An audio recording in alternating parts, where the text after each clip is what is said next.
ভিডিওটিতে ক্লিক করার জন্য আপনাদেরকে জানাই অসংখ্য অসংখ্য ধন্যবাদ। আপনারা দেখছেন আপনাদের প্রিয় YouTube channel West Bengal DA salary. West বেঙ্গলের ডিএর আপডেট এবং বেতন বৃদ্ধির আপডেট প্রত্যেক দিনের জন্য পাবেন, তাই অবশ্যই চ্যানেলের সাথে থাকুন। চ্যানেলটিকে সাবস্ক্রাইব করে পাশে থাকা যে বেল আইকনটি আছে ওই বেল আইকনটিতে প্রেস করলে অল নোটিফিকেশান আসবে, ওটাতে ক্লিক করে রাখুন পরবর্তী নতুন আপডেট পাওয়ার জন্য। কি বলা হয়েছে চলুন দেখে নেওয়া যাক। এখানে বলা হয়েছে, দেখতেই পাচ্ছেন, এবারে কিন্তু বকেয়া ডিএ দিলেও কিন্তু রাজ্য সরকারি কর্মচারীদের সমস্যা বাড়লো রাজ্য, পরে কিন্তু এটা নিয়ে বড় সমস্যা হতে পারে। কি বলা হয়েছে, এবার রাজ্য সরকারি কর্মচারীদের এক মাসের বকেয়া ডিএ নিয়ে কিন্তু বড় অভিযোগ উঠল।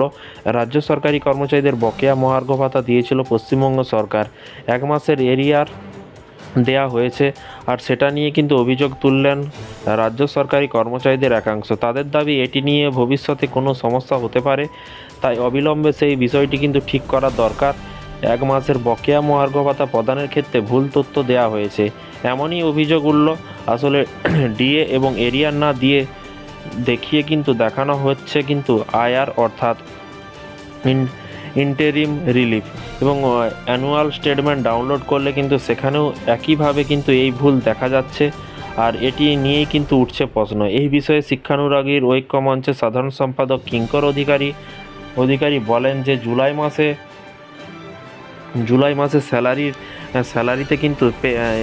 স্যালারিতে কিন্তু এপ্রিল মাসের 4% যে ডিএ বা এরিয়ার হিসেবে দেয়া হয়েছিল, এখন যখন কোনো বিদ্যালয়ে এমপ্লয়ি বা পে স্লিপ ডাউনলোড করছেন, তখনই কিন্তু অদ্ভুতভাবে দেখা যাচ্ছে যে ডিএ বা এরিয়ার না দেখিয়ে দেখানো হচ্ছে যে আইআর অর্থাৎ ইন্টেরিম রিলিফ, এবং অ্যানুয়াল স্টেটমেন্ট ডাউনলোড করলেও সেখানেও একইভাবে এই ভুল দেখা যাচ্ছে।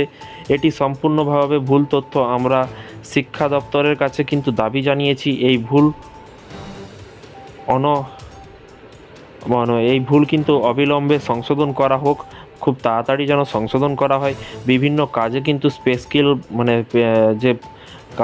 স্পেস স্লিপ ব্যবহার করা হয়, সেখানে কিন্তু এই ভুলের তথ্য কোনোভাবেই কিন্তু কাম্য নয়। এরই পাশাপাশি দেখতেই পাচ্ছেন এই যে সেখানে কিন্তু আইআর হিসেবেও কিন্তু লেখা আছে ডিএ 13,242 টাকা, টোটাল মিলে কিন্তু এখানে কিন্তু বলা আছে ক্রস পে।